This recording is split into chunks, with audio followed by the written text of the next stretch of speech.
like it's organizing neighborhood watches, and it is 100% legal to videotape agents or police when they are performing their duties in public, and it is Yeah. absolutely 100% legal to follow. But they are extremely violent to people videotaping and people following because they do not want those videos out there. Those videos are creating a PR nightmare because people are seeing what they're actually doing and how they're going about it. Buy my novel, Escape from the Village, from major booksellers online. Go to escapevillage.com. Subscribe to the Substack. Go to fountainheadforum.substack.com. Support the forum. Go to buymeacoffee.com/fountainheadforum. Thank you. Welcome to the Party Pal. This is Fountainhead Forum 422. I'm talking to Cara Schulz, and Cara Schulz is with the Libertarian Party of Minnesota. Cara, what are No, some of the functions you... no, I am not. Okay, sorry. What are some of the functions you have had with the Libertarian Party, though? Sure. So I have chaired the Gary Johnson campaign both years in the state of Minnesota. Yeah. I have been in charge of the convention in Minnesota for several years. And then I think 2017 was probably my last year of doing that. And then I worked for LP National as a candidate recruiter and trainer and also political strategist. You are currently in Minnesota. So first of all, how did you become a libertarian? You know, it was the Gary Johnson campaign, Okay. and it was when he was still running to be on the Republican ticket, and I just heard an interview with him, and I was like, "That's what I've been looking for." Like that's exactly what I've been looking for. And then when he left the GOP and went to the LP, like I was even more excited because I was an independent, and I was like, "This just gets better and better." Yeah. So, yeah, that's what. Okay. That's what prompted. Were you ever involved with Jesse the Body Ventura? So I voted for him. Yeah. Yeah. Yeah. So how long have you lived in Minnesota? I've lived in Minnesota since I was 13. So Okay, so you've been there long for a time. while. You Yeah. voted for Jesse, yeah, which I believe is the last time the state elected a non-duopoly candidate for person for governor. Correct. Yeah. Correct. So Yep. anyway, we mainly came to talk about what's been going on in Minnesota recently, and you're there on the ground seeing what's happening. First of all, let's go back to December. What did you make of this this whole daycare stuff? So whenever you have one party rule in Yeah. any state, right, you're just going to have a level of shenanigans. And we absolutely had a level of shenanigans in Minnesota on this. However, this was not news in Minnesota because we've been watching these things getting prosecuted over several years. So like there's people in jail over this already. Like there's been prosecutions that have been happening. So when people were suddenly breaking the news, we're like, people are like, this has already been litigated. People are in jail. Like I don't understand why everyone's like, freaking out about this now. However, I also see how it ties into other states doing the same thing. You have Texas. Texas is one party rule. They are also going through the exact same type of fraud shenanigans as Minnesota. So when you have one party rule, that's what you get. Yeah, I was just So it's just something maybe that just was never in the public. At least maybe it was in Minnesota consciousness, but it wasn't in the public consciousness. Unfortunately, sometimes or the national consciousness. Right. Sometimes it just happens that way. I mean, it's because it just there's so much out there, and there's so much corruption, and it seems to me as though when we talk about immigrants, what would happen if all of this free stuff was just cut off? I mean, that's the first question I ask myself. So I for mean, that most was, immigrants, they don't get free stuff. So when you yeah. look at, like Cato has done a pretty exhaustive study of immigrants, how much do they pay in, because they do, and how much benefits do they receive? And the benefits that they receive are very small. The amount that they pay in is actually very large. And when you look at comparing immigrants versus people who live in the United States, like, we get the goodies. We get all the fraud and the goodies. That's really what's going on. But we don't like to talk about that, and we don't like to admit that, because we're like, golly gee, like, we're good citizens and all that kind of stuff. But the duopoly knows that they offer goodies and they offer fraud, and it is citizens who get to take advantage of that, and we do take advantage of it. Well, there's no doubt. There's no doubt about that. I mean, that's why I want to cut. I just feel like we'd cut it off altogether. But it does make me ask. What kind of people do you attract when you bring that up? So we've been seeing, the murder of Alex Preddy, Renee Good. I mean, Mhm. I've seen footage of both these people. Neither one of them looked like they were doing anything particularly threatening, but No. they were both shot. Yes. Yeah, Because there's nothing the government won't enforce, whether it's legal or illegal, um, that they won't kill you over. Like, that's what libertarians have been trying to get the message out for a long time. yeah, That anytime you're asking government to do something, or government decides you shouldn't do something, that is enforced with the threat or carrying out of lethal force. yeah. So what exactly else has been going on? You've been talking about a lot of action or people coordinating things. What's these signal groups and stuff like that? Yeah. So the when we started to see a lot of ICE agents coming in, like, they're like, here's 300, and now we're going to have 1,000, and now 2,000, and now 3,300. So when we in Minnesota started to see that, people started organizing very quickly, and they organized in signal groups for the most part, but also through, like, some organizations and things like that. But mostly it was extremely grassroots, extremely local, like neighborhood size or town size, right? In these signal groups, to just say, what do we even do? And so, rather than having like top down leadership saying, this is what we're going to do, and we're going to do this, and we're going to do this, it was a lot of people just figuring out what they were going to do and what they're willing to do. And so people kind of sorted themselves into three groups. You have people who just, like, they want to do the traditional thing. They want to go to a protest, right? They want an organized protest. They want to do a march. They want to hold a candle. That's what they want to do, right? And so we have had that, and there has been high participation in that. Another group are people who want to be helpers, right? They want to get groceries for people who are scared to leave their homes. And the majority of people who are scared to leave their homes are not people who are here illegally. They are people with documents, and they are even citizens. But because of the level of violence that we're seeing, and how they just grab people without even asking them their name, and I'm not kidding about this, that's what they do, um, people are just scared. And so they're not leaving their home. They're not going to work. Their kids aren't going to school.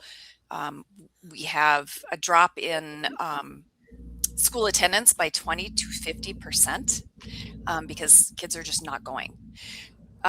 So you have your helpers. So they're going to do groceries. They're going to help people pay their rent. Like, these are people just putting in their own money. I have seen this. This is not things that I'm hearing about.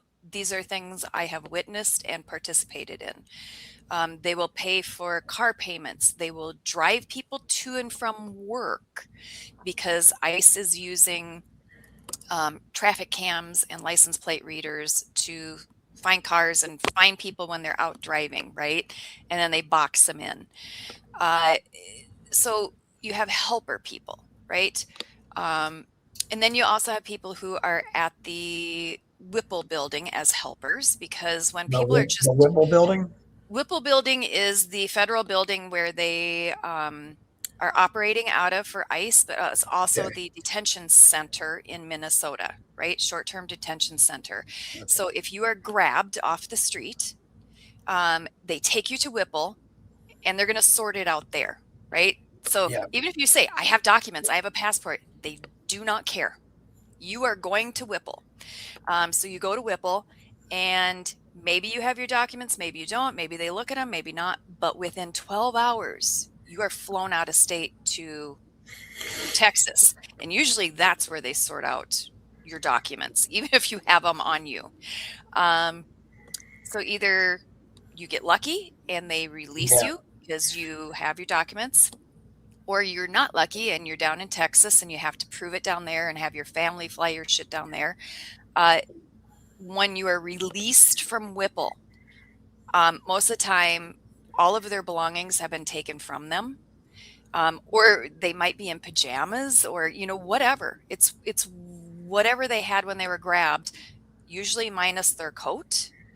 They take their phone, and they usually take all their documents and wallet, and they are just shoved out. So people were being shoved out into like 17 below weather, 2 a.m.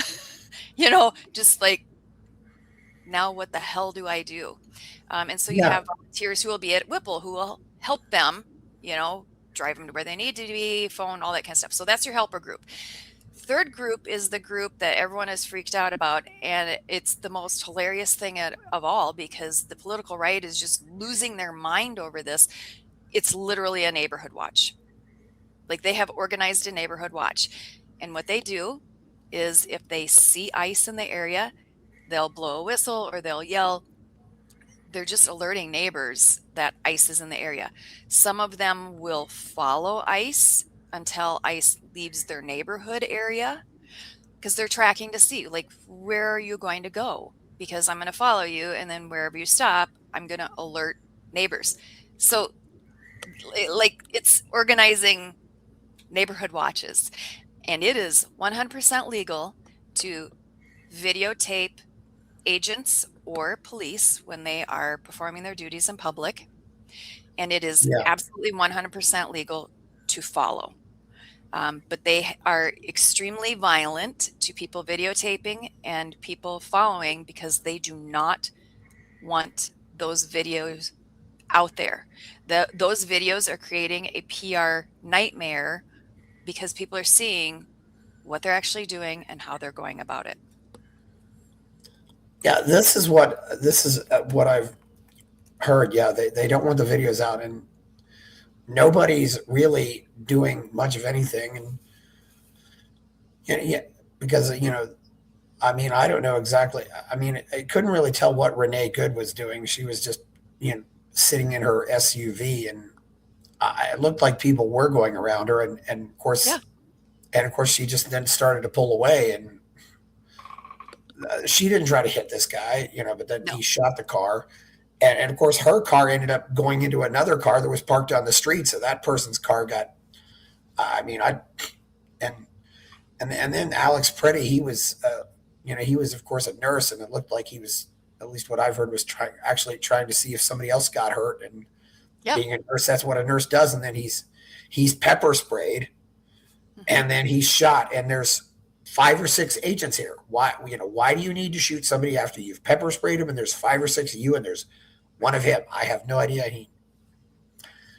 Yeah, it's really Those what incidents have yeah, caught people's attention, but the yeah, day-to-day violence is at levels that, and I tell people, you do not understand the level of violence that these agents are unleashing on people who are doing legal activities and are nonviolent. You could be standing in an area, not anywhere near the actual area where the ICE engagement is happening, because they'll have an ICE activity and people are going to record it. They're going to try to record it. But they have a lot of ICE agents, and they surround the area, and they keep pushing the perimeter further and further out. And they come up to people and they just start physically shoving them. and spraying mace right in your face.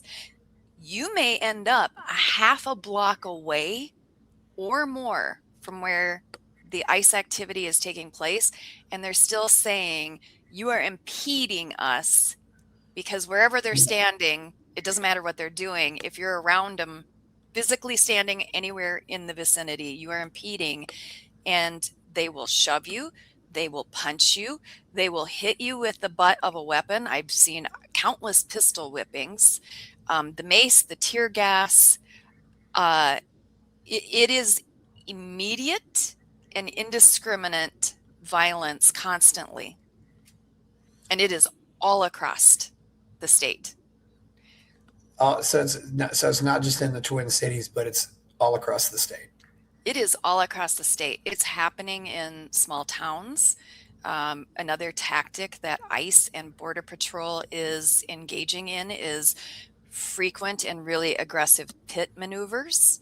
So if they are following a car and they believe the person may or may not be legal, because they do not have a list. What they have is they have an app from Palantir that gives a probability score that someone may be illegal.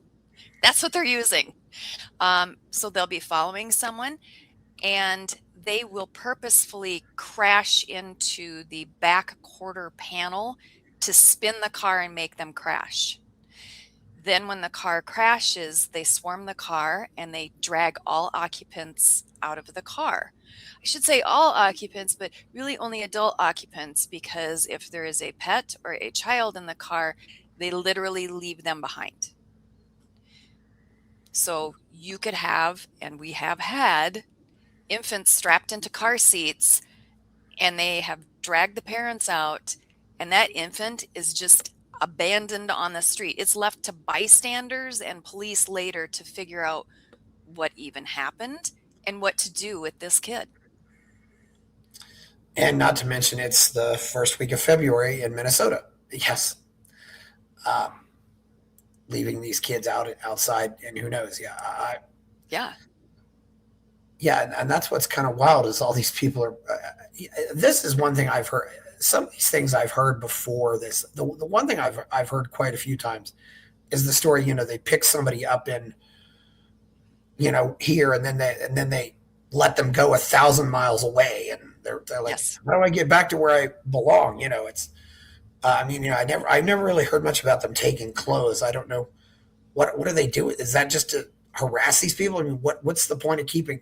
What do you do with all this stolen clothing? You can't really sell it. A lot of times when they're taking the coats, it's because they're putting them into a semi-secure part of the facility, and so they want to do a pat down and things like that. So they remove the coat, but they do not give that stuff back. Like, the property is not given back when the person is released. And you are right that they will grab people, and maybe they grab someone because they'll see someone walking and they will pull over and grab them into the car, and then they drive off.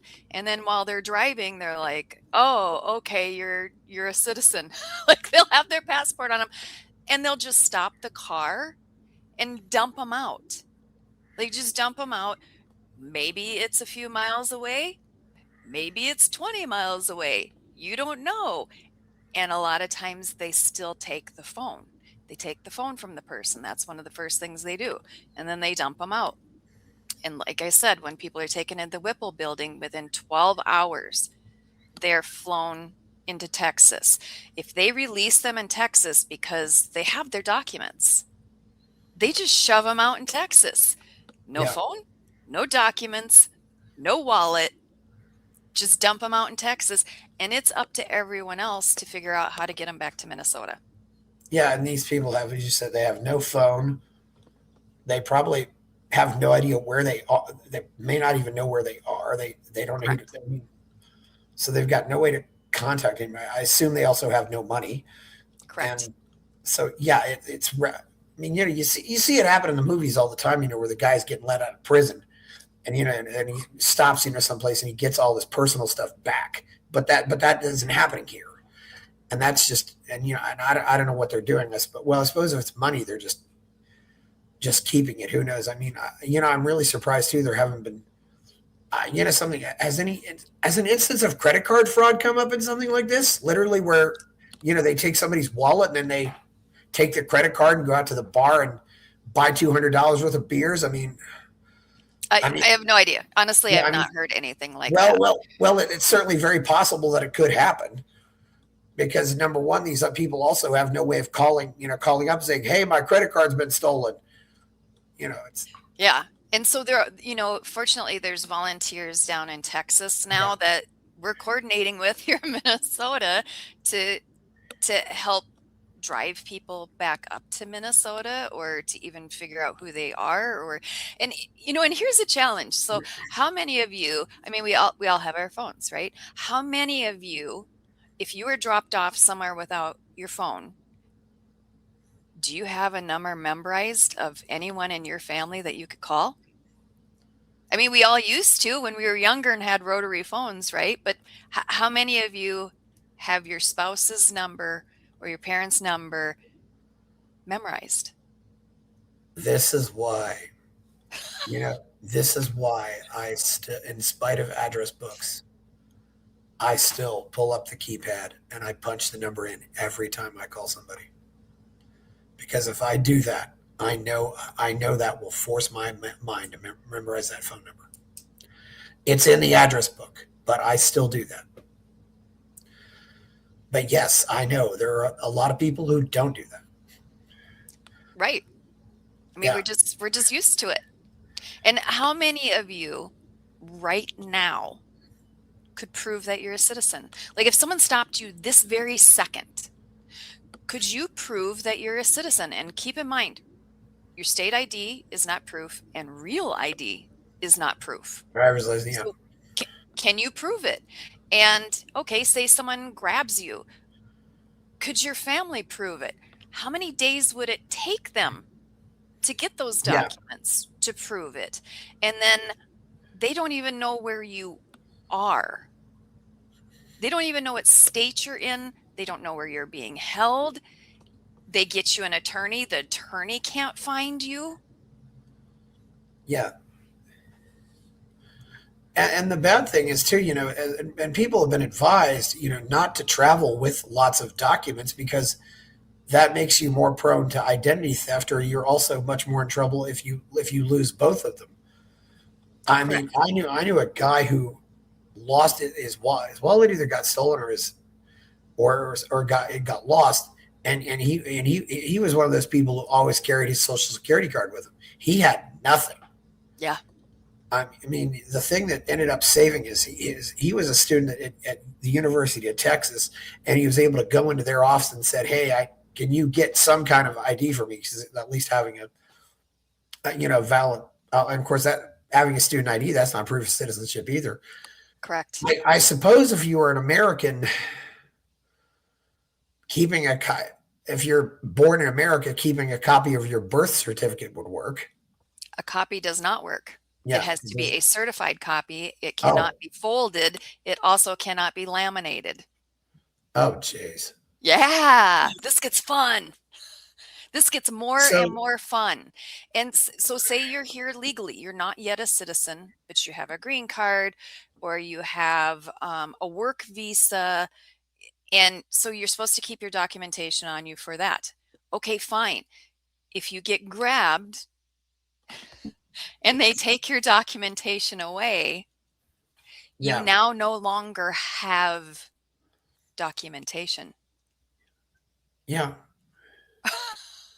And people are going through the courts, but the administration is just ignoring court cases. I mean, we're seeing just in Minnesota in 1 month, the administration has ignored over 100 court orders to release people because they're legal or they're citizens or they were illegally taken. One of the videos people had been seeing is, oh, well, they just came to someone's house and they kicked the door open and took everyone. Okay, that family is now back in Minnesota, but that was a heck of a court case to get them back. There was no warrant. They had an administrative warrant, not a judicial warrant. You cannot kick someone's door in. This is very established case law with an administrative warrant. And yet they've done that in several cases where they have kicked the door in. Now, this is starting to happen in other states. You see in Utah, they did that to a business. They broke the windows of a business to get in. They didn't even have an administrative warrant. They had nothing. And then when the owner said, "What the hell? Why did you why did you break the windows and come in? What are you even doing?" And they're like, "Yeah, we don't need warrants." Like, that is the attitude. For people who are law and order, the level of lawlessness involved in this is something I don't think people can comprehend, how across the board it is and just how blatant it is.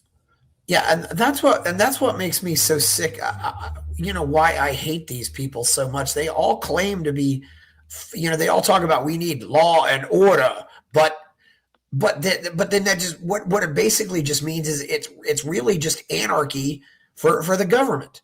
Yes. They're the government, so they can do whatever the hell they want. So it's law and order on everybody else, but they have no law and order. They just, I mean, it sounds like they don't even knock on these doors. Not to mention, most immigrants probably don't own their homes. They probably rent their homes. So you're damaging property, of course. I don't, and this is, and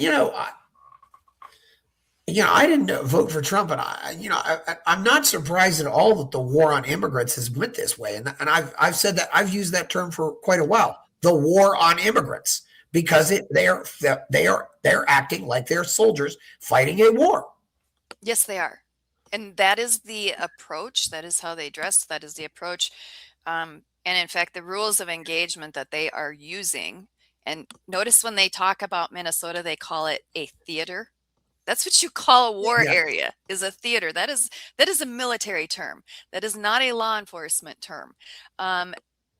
They are past what would be acceptable rules of engagement for our military in a hostile foreign country. I suspect they are, and the sad thing is what they do, and they just want to normalize everybody doing this. And it sounds like to me, even local police officers have gotten involved with things like this, saying you can't do this. Yes, and in fact, we are having local law enforcement when they're off duty getting grabbed, like legitimately getting grabbed and being told, show your papers. And they're like, dude, I'm law enforcement. They do not care. They do not care.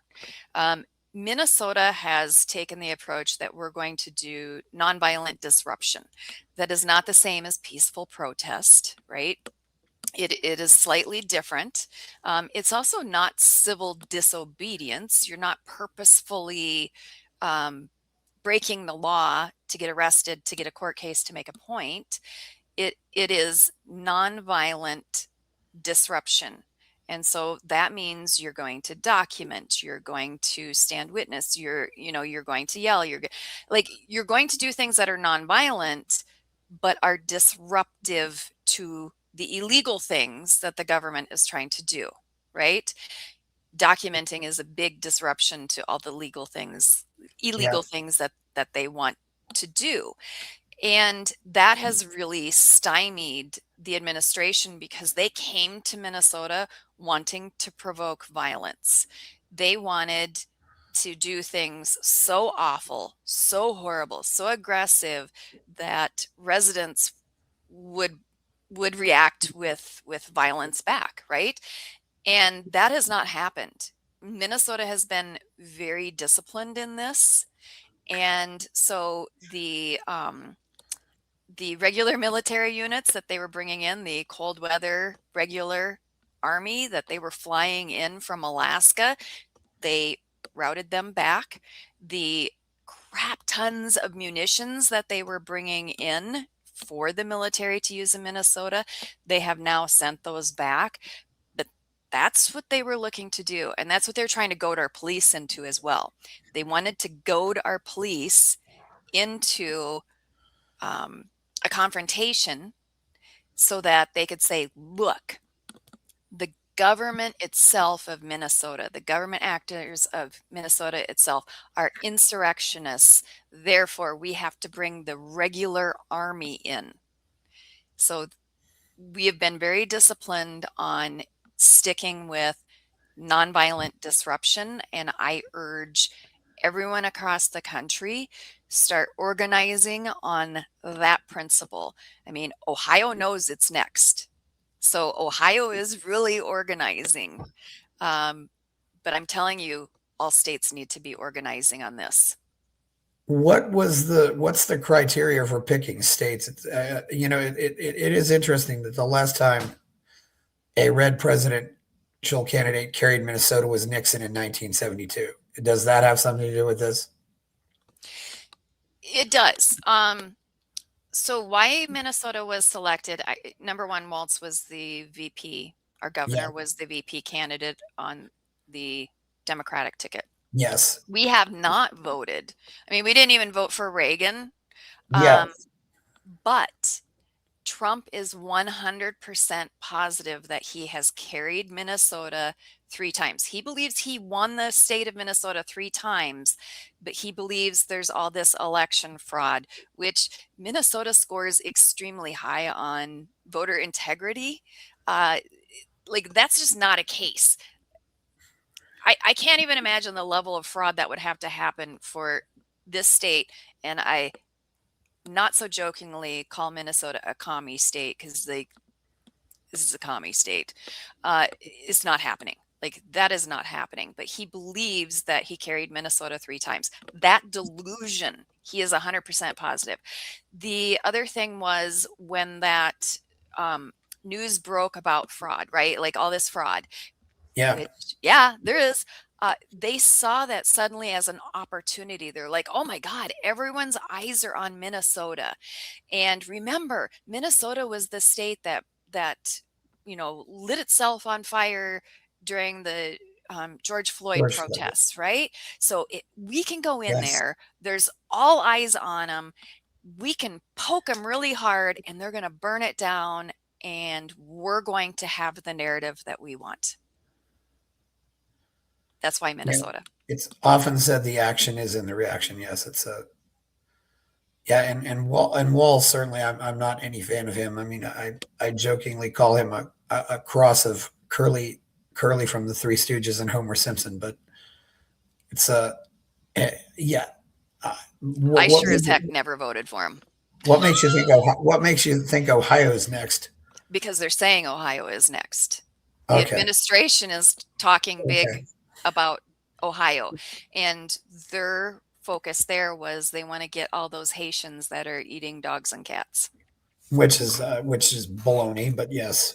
Right. I don't know, but Vivek is also in Ohio, and I don't know.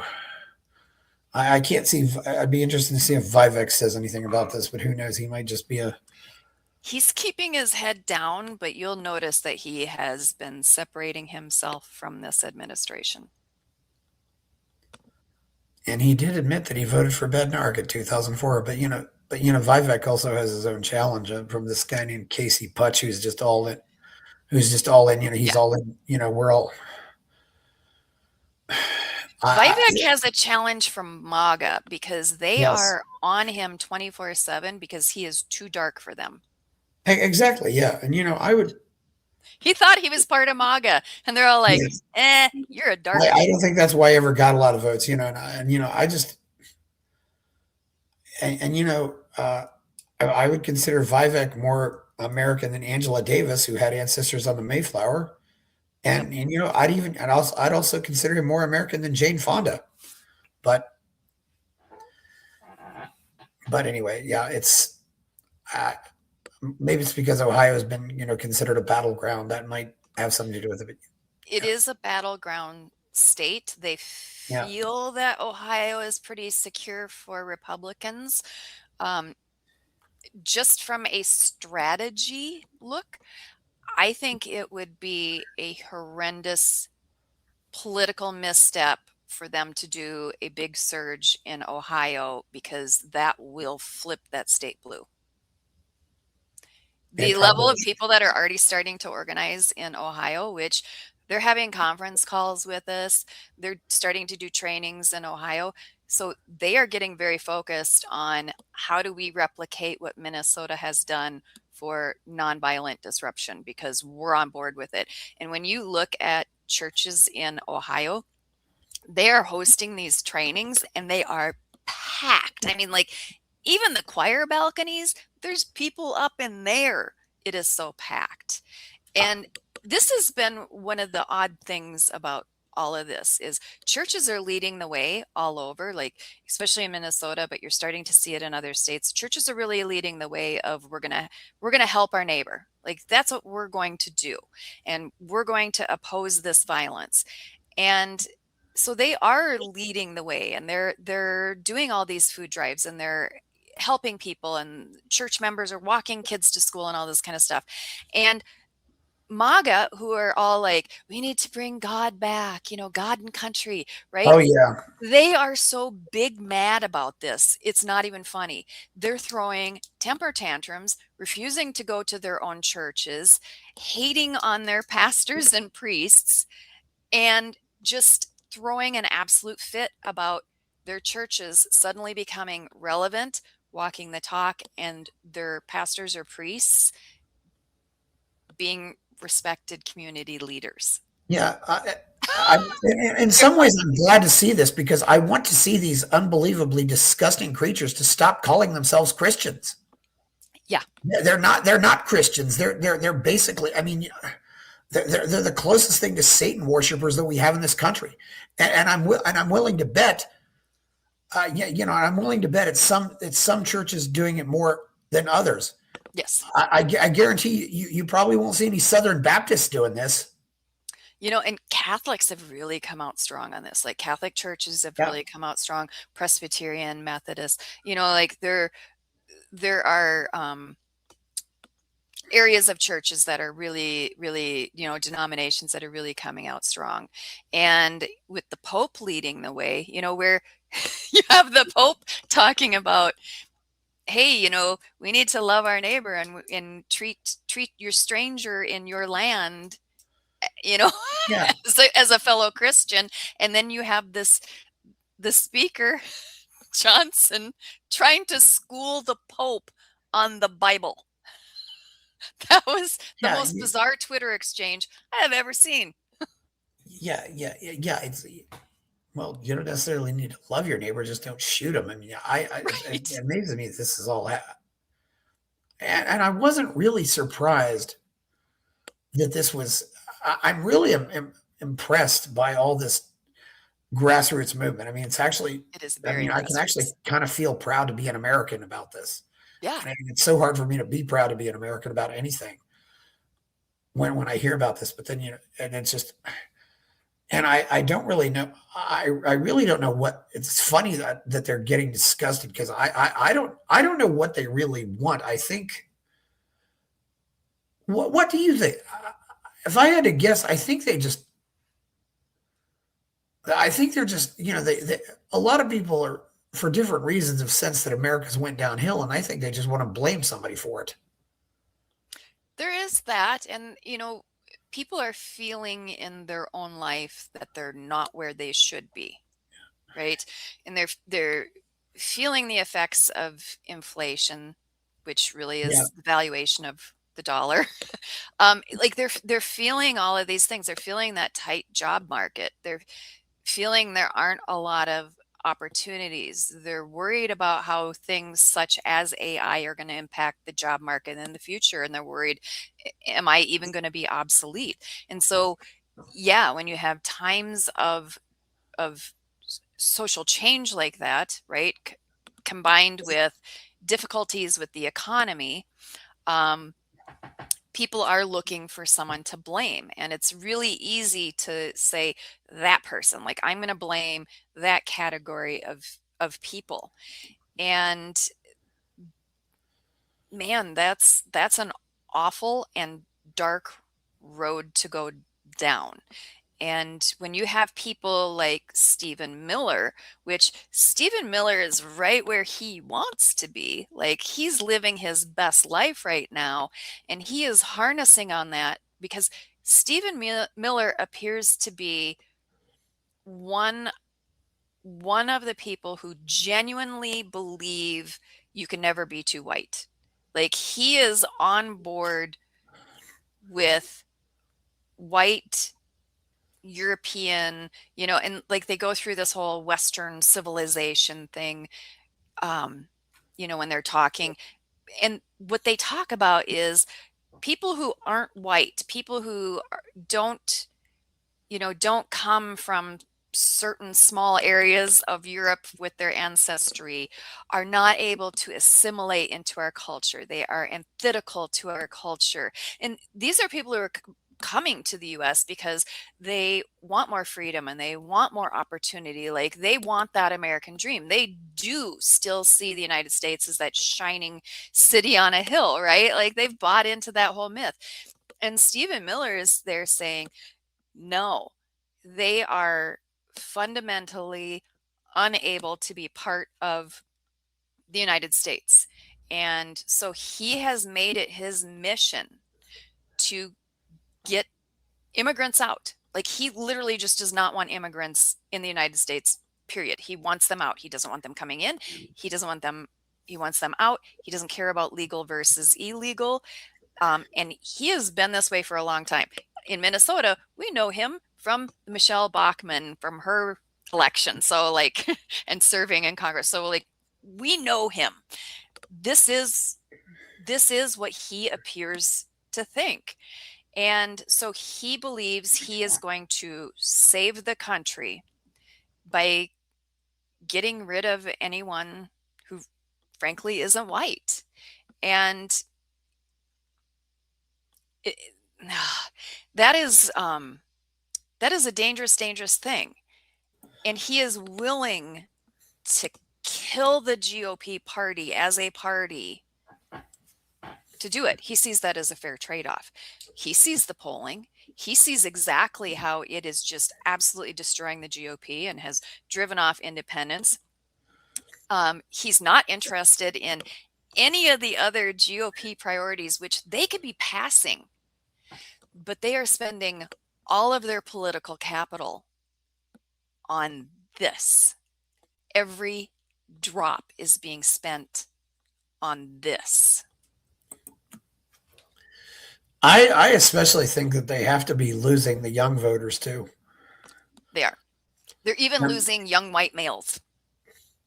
Yeah,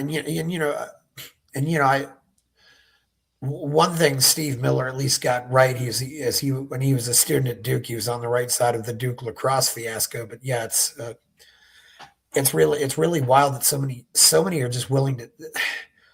This hating immigrants has become a sacred cow for them, and it was also, and the thing was when Trump got in, they became more honest about it. It used to be, and I knew this was a lie. Was, well, I only hate illegal immigrants. I want to enforce the laws. Like, no, you hate it, and it's kind of like saying, well, I don't hate cocaine. I just hate illegal cocaine, or I don't hate speeding. I just hate illegal speeding. Oh, well, whatever the hell that means. I mean, they really, it's just. No, they're being very clear about it. Yeah. They're being very, very transparent at this point that no, they hate immigrants and immigration. And it'll be interesting to see what happens with the midterms. I mean, I think seems like they're going to get blown out, but you never know. The blue team might do something stupid, but. Well, what they're counting on is the SAVE Act. There's a lot of pressure right now. It passed in the House, and there's a lot of pressure right now to pass it in the Senate. And they're positioning the SAVE Act as voter ID, right? Which most people support voter ID. Like you have to show your state ID to be able to vote and give the last four of your social security number, right? Most people, that's what they think it is. And that is not what the SAVE Act is. The SAVE Act is you have to show in person a passport.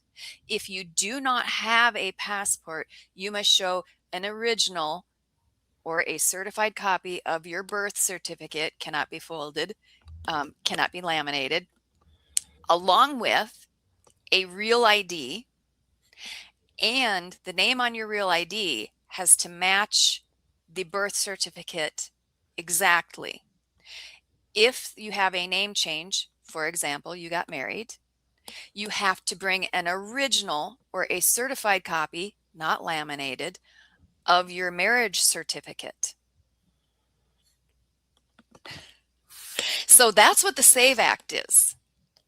And what they're counting on is if they can get that pushed through, they can depress the number of women that could vote, which probably 20 million-ish is the guesstimate of women who do not have a passport and have had a name change. So they're looking at that for at least one election cycle. Also, people who are minorities are less likely to have ready access to things like their passport or original birth certificate, things like that. And Yes. people are like, oh, just go get your birth certificate. Well, there's a lot of places where you cannot request by mail a birth certificate. You have to Yes. physically travel there to get Uh, it. and you know, one thing about passport requirement, if you have a passport, as you know, as I do, you're a person who's much more likely to travel internationally, or you have traveled internationally. And if you've traveled internationally, there's a good chance you probably don't hate immigrants as much as somebody who has never traveled internationally. I mean, a lot of these people, a lot of these immigrant haters have probably never went more than 100 miles from home, which is their choice. But you know, it does teach you though that the world's not made up of all these dragons everywhere. Correct. And you And know, it's also going to hit rural areas harder, which yeah, are our voting areas. So like, I think they might be, I don't think this is going to turn out how they think it's going to turn out for them. But they are pushing really hard right now to get that passed in the Senate. And that is truly their Hail Mary for the yeah, midterm elections, because the redistricting that they tried to do is not turning out well for them. yes, midterm, and this whole mid-census redistricting, I just think is ridiculous. You know, I do want to make. I always make this comment about voter ID, and I know I'm not. What's why I'm not a feminist, but the overwhelming number of poll workers used to be housewives, and you Yes. had precincts that were small, maybe 1,000 people, and they never asked for ID because they knew who everybody was. Yes, they did. And that is the ideal, and I would like to go Yep. back to that. Yep. But as time went on, a lot of poll workers nowadays are just retirees, and you know, it's when you get back to the situation where everybody knows everybody, nobody's going to ask for an ID. Yeah, they want it. They've definitely made it harder to vote, and I don't know who that hurts or who that helps. It's some things aren't predictor. Right. I'm not a fan of vote by mail. I think that seems like it's too ripe for abuse. But and you know, my mother also talked about, you know, why are we getting rid of our punch cards and going to these computers? And I agree with that. She talked about how the system worked, and it was really Because we all suffered through the hanging chads of yeah. the Bush v. Gore election. That's why. That's what's wild. I knew Trump was bad, but he still has not really surpassed the little shrub and how bad he was. But I think he is now. I think he is now, which Uh, I'm like, that's ambitious. but I don't. But if the little shrub had not gotten away with what he did, I don't think Trump would be trying to do what he's been doing. So You know, what I have been trying to explain, especially to my friends on the left, is that Trump is doing what he's doing and is able to do what he's doing because of every administration that came before them. And every time your team does something that is blatantly wrong and unethical, and you excuse them yeah, because they're on your team, the only thing it means is we're going further and further and further along, and the other team's going to do it to you, but worse. Like that's just how yeah, it is. and, And we saw the excesses with the Biden administration, yeah, right? And now we're getting it many times worse with the Trump administration. And so when when people say to me, which drives me nuts in Minnesota, well, did you oppose this when blah? Yeah, I did. Yeah. Yeah, yes. And you know Look, what? I remember you opposing it when it was so and so doing it. So why are you not opposing it now? Oh, because I'm owning the libs. No, you're not. You're screwing us all. You are yeah. screwing us all. And some GOP are starting to wake up to that, because they're experiencing a friend that has been like had their car window shattered and drug out because literally they were driving home, like trying to get to their house. They are seeing on their street like tear gas that's then getting into their house and with their kids with no reason for the tear gas, just because ICE likes to, as they leave an area, they like to throw out a whole bunch of canisters of tear gas just to make the entire area miserable. Yeah. So people are experiencing it and seeing it. So you have your non-MAGA R's are quiet quitting big time. Yeah. And I'm hoping we're getting this conversation through to the left of saying, this is why you oppose an oppressive, overreaching federal government every time. Every time. Because otherwise you get this. Yeah. This is why you oppose it. And to be honest, after watching this, I'm scared to death of what's going to happen if the blue team gets control of everything. The best thing we can hope for is maybe to have one party in the White House and one party controlling Congress. Really, That that's usually is the most that yeah, independents can hope for, is such a divided government that there's very little crazy crap that can get through. yeah, Like that's the best we can hope for. yeah, What I do think is, I mean, I think we are going to see a very hard swing to the Democrat Party. And that's all on the Republicans at this point. it is. Yeah, They had a once in a lifetime situation where they could have followed through with a lot of their policy initiatives that the majority of people agree with, that could have brought like reigning in government and advancing liberty in some way.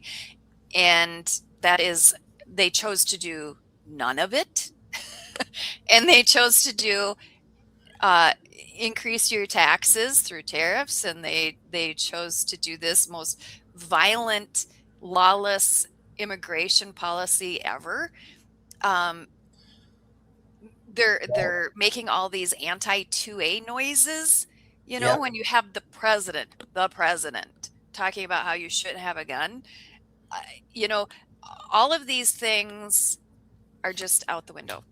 He, They're he's out the even window. he's even possibly in danger of losing the NRA, which is quite possibly the most useful of the useful idiots that the red team has. I mean the Stockholm syndrome that some of these that gun owners have amazes me. And Yeah, and I remember knocking on doors for Ron Paul, and they would come out and say, and you'd see this NRA sticker, and they'd say, "I'm voting for McCain." I'm like, "What?"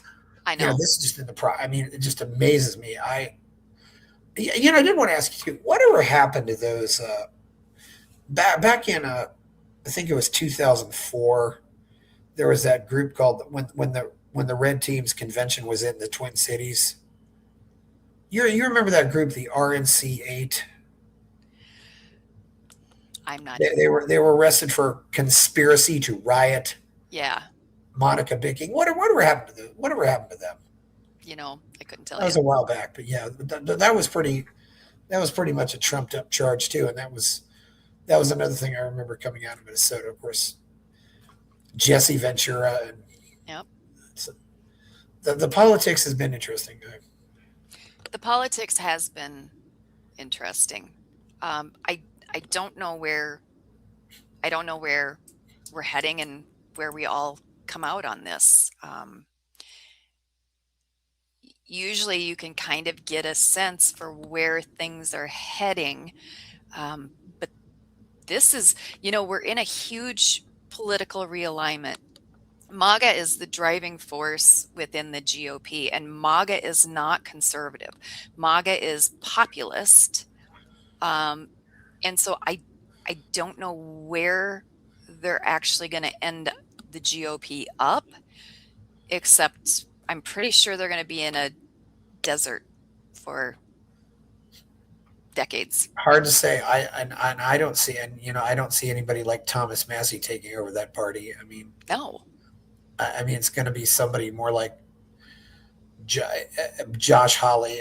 I can say, having lived in Ohio, there was nobody like a Ron Paul when I lived in Ohio. I mean, they were all like George Voinovich or Mike DeWine. They were just they they were all pretty much horrible. Which, when I was involved with the Libertarian Party there, but and I don't know if people are ever going to ever wake up and say, hey, maybe this duopoly doesn't work for us anymore. But that's the one Stockholm syndrome that doesn't seem to go away.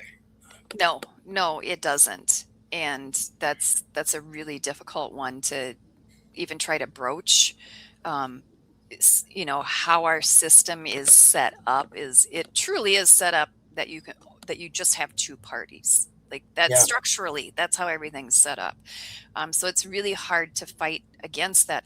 I don't know if the GOP crashes and burns so hard that we get a different party that emerges and becomes that other party, right? I don't know if that happens in the Democrat Party, because the Democrat Party was on the verge of annihilating itself.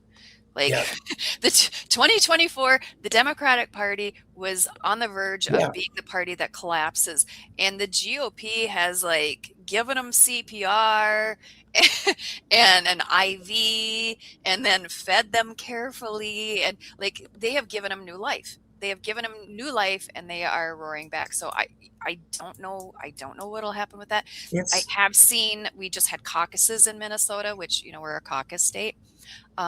The DFL was very energized. The GOP outstate was pretty good, which means in the rural areas. But the other thing that they did, and I heard this about more than one person, and these are like longtime party activists, not swamp creatures, but activists, the people that are the boots on the ground and really do the work, and they're very respected, and they're very 2A and liberty oriented.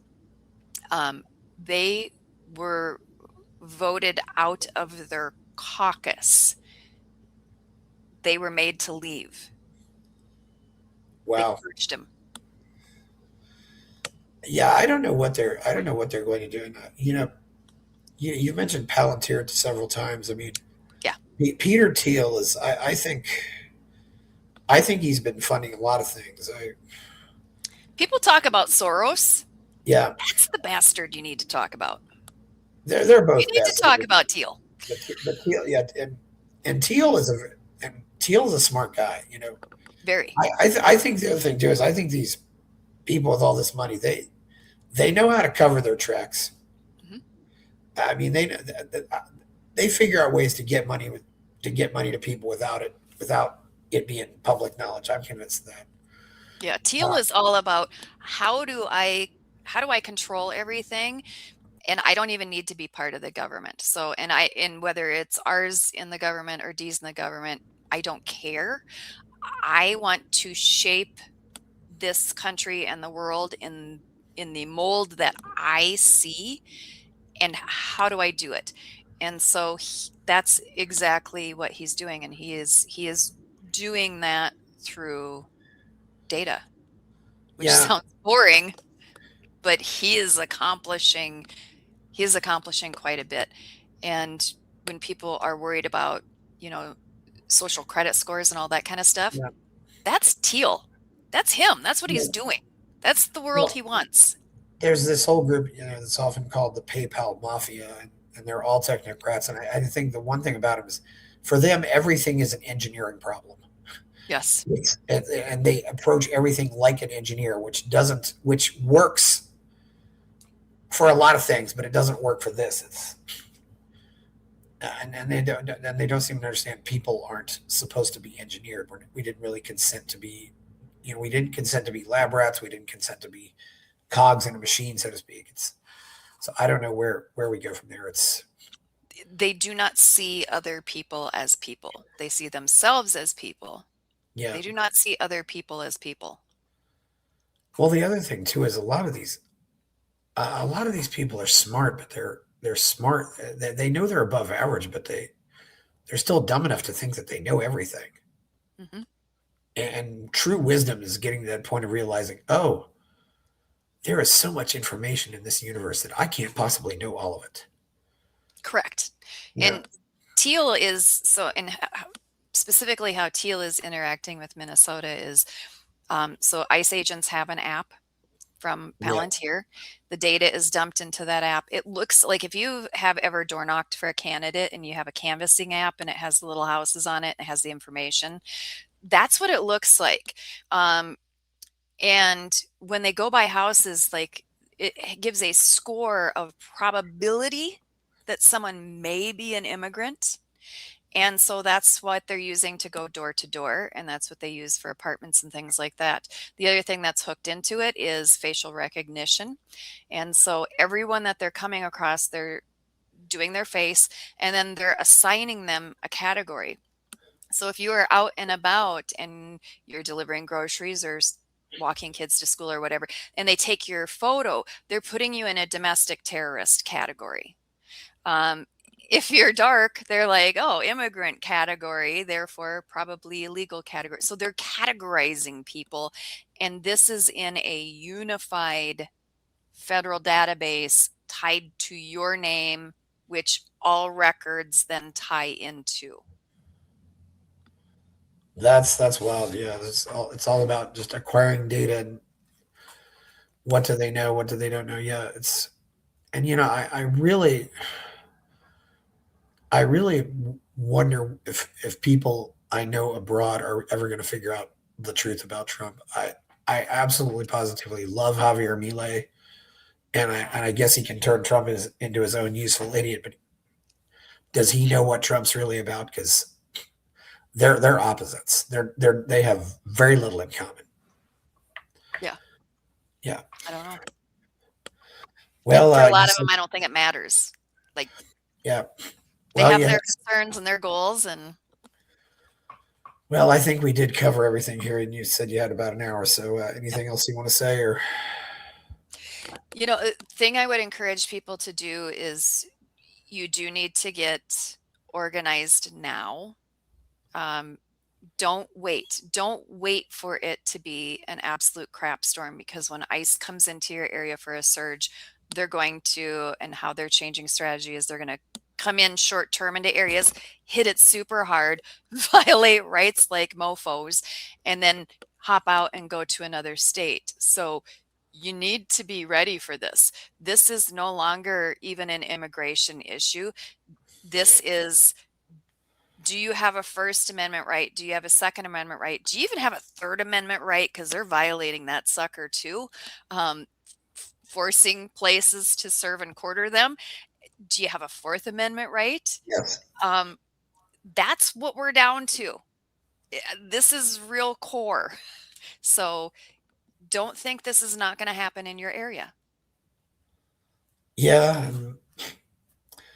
Sometimes I think when people hear these stories, they almost build up the delusion that it can't happen here, but maybe now they'll realize that yes, it can. Anyway, you have any website or any place where we can find you out there? I am on Facebook. That's because Yeah, I'm old. So you don't look that's that old. that's where I'm at.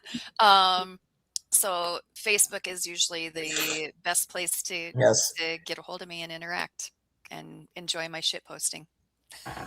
that's is Mondale still alive? I don't think so. I didn't. Yeah, I just haven't heard much. Sometimes the Harris Walls ticket did remind me of that ticket to the Mondale Ferraro ticket. No, it was Anyway, kind of like, oh, yes, but okay. Please like this video, subscribe to the channel, go buy my novel Escape from the Village, check out my Substack. People are giving me money at Buy Me a Coffee. Thank you, Cara Schulz. I'm Chris Baker. We're out. Buy my novel Escape from the Village from major booksellers online. Go to escapevillage.com. Subscribe to the Substack. Go to fountainheadforum.substack.com. Support the forum. Go to buymeacoffee.com/fountainheadforum. Thank you.